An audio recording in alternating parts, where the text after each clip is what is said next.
It's an exhibition, isn't it? Up in the near the People's Park.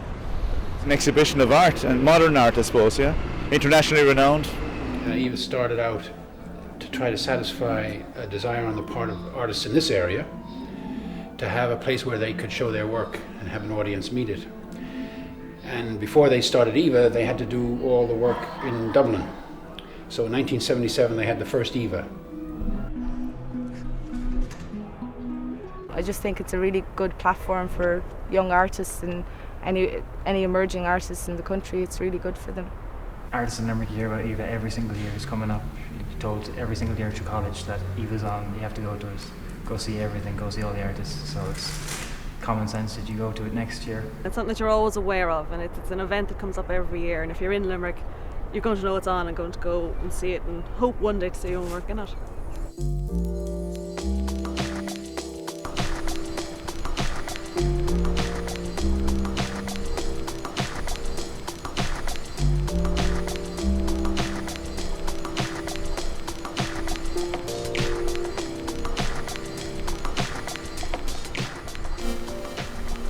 The last review I wrote of EVA for Circa, I criticised the organisers of EVA, the policy, their policy makers, the fact that it has an enormous budget, really an enormous budget, and I felt that it wasn't really reaching the people of Limerick, and I felt that they were remiss. Some kind of way of making this, of removing the barriers and the barricades that prevents ordinary people from seeing what is the best in art almost in the world. And you know, if you mention it to people in Limerick, the phrase EVA is not one that they'll use. They don't really know that it's on. No, I never heard of it. Have you ever heard of EVA? Does it mean anything to you? No, sorry. No, nothing. What do you know about EVA? Have you ever heard of it? No. You've never heard of it? No. Okay. Sorry. What is it? Do you know? Is it closed? What do you think it is? It's a play or something like that. There's going to be part of the general public who won't hear of it, never have heard of it, and really don't particularly care. But then there's also certain members of the public who see it as kind of the yearly event, which tends to open things up a little bit within the city, and also brings good publicity into the city. You have a budget. 30% of your budget should be spent on publicity. Well, EVA's never done that. I mean, that'd be a huge amount of money at EVA's scale. So if that's the case, if that's what you really have to spend to be effective in publicity, then EVA doesn't have a priority. I certainly think that they spend a vast amount of money on the art, and I have no quarrel with that. It is very, very good. The curators are good, the critics are good, you know, they have people down from Dublin to review it and so on and so on. I'm sure there's hospitality, and that's not a criticism. I think all that is right and fair and just and great for Limerick. But I also think that, a work of art is not art until somebody looks at it as such. 2 years ago when I wrote that review, I spent 3 days going around the various venues, and I met something like 5 people during the course of those 3 days, and 2 of those were from the art world. So that's not good enough.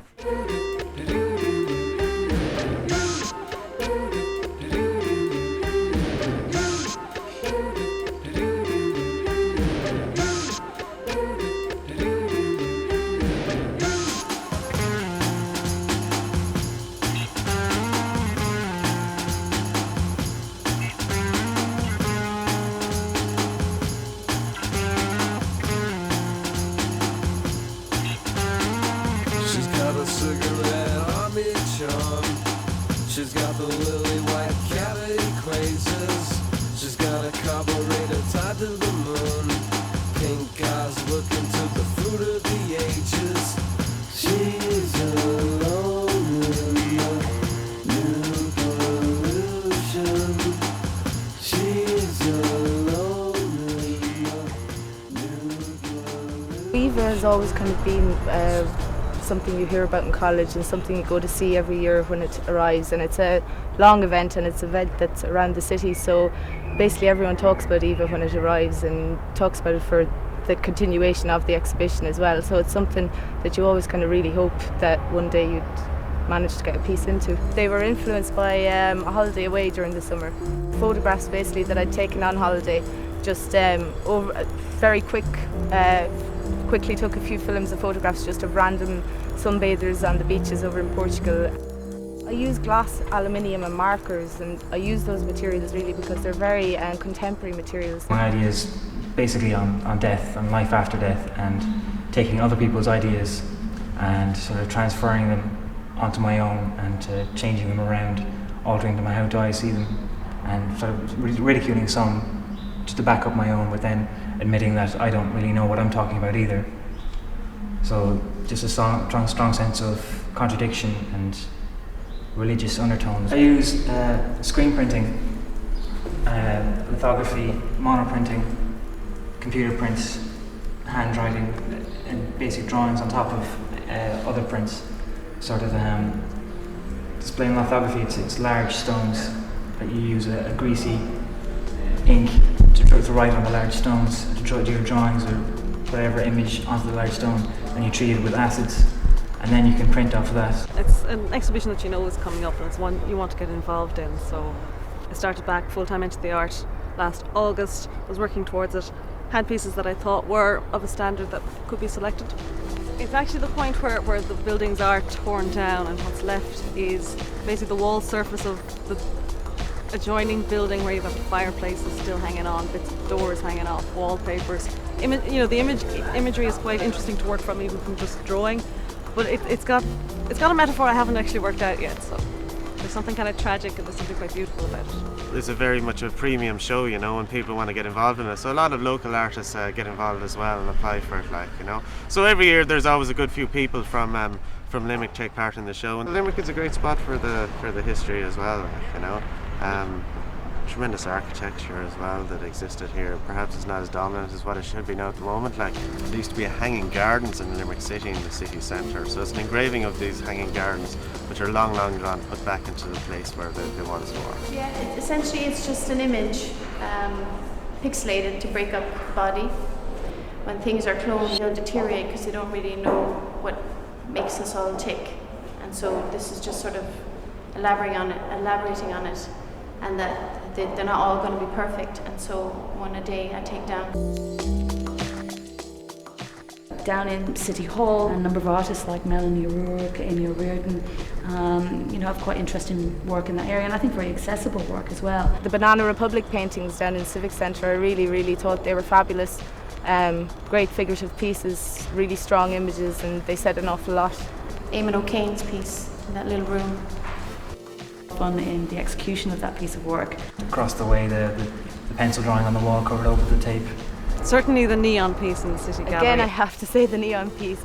I think the neon, everyone probably says it to you, the neon room is fairly rocking.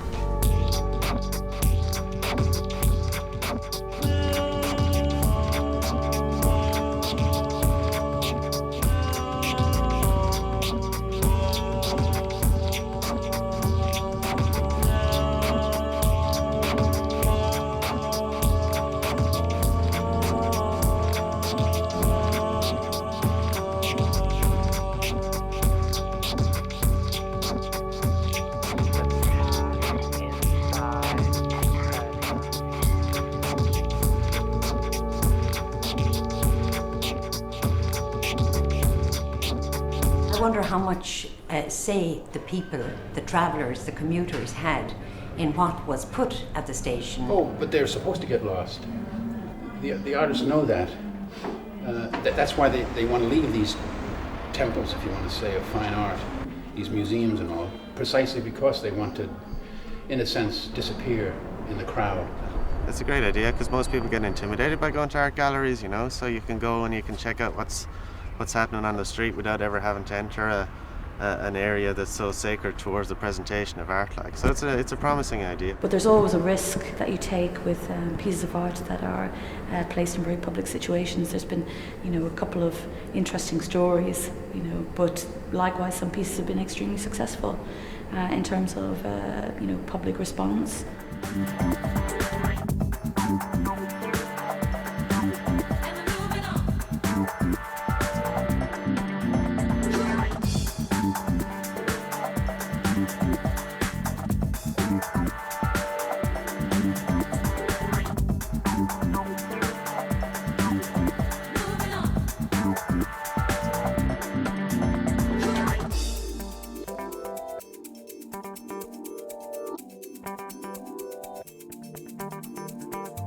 Next year is international EVA, so that means there's new people coming to Ireland and more international kind of artists, not just the locals, which is the plus, because then you get to meet them and you get to see their work, whereas you'd have to go to Germany or Venice or New York to see them. In coming years, I think I'll definitely try again to get back into EVA.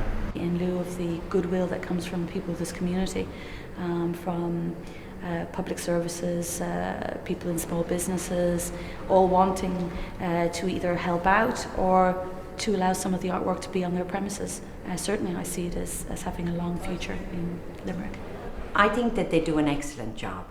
I think it's beautifully organised. I think the quality of art is splendid. My only hesitation about it is that it is, an elite. It has become elite for an elite, when in fact art is of the people. And I think the bottom question with me is the question, as I said, of an ethical one, of who's actually paying for all this.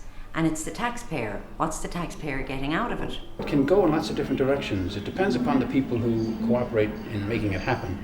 It's been lucky so far in that it hasn't become bureaucratic. It hasn't become a managed exhibition.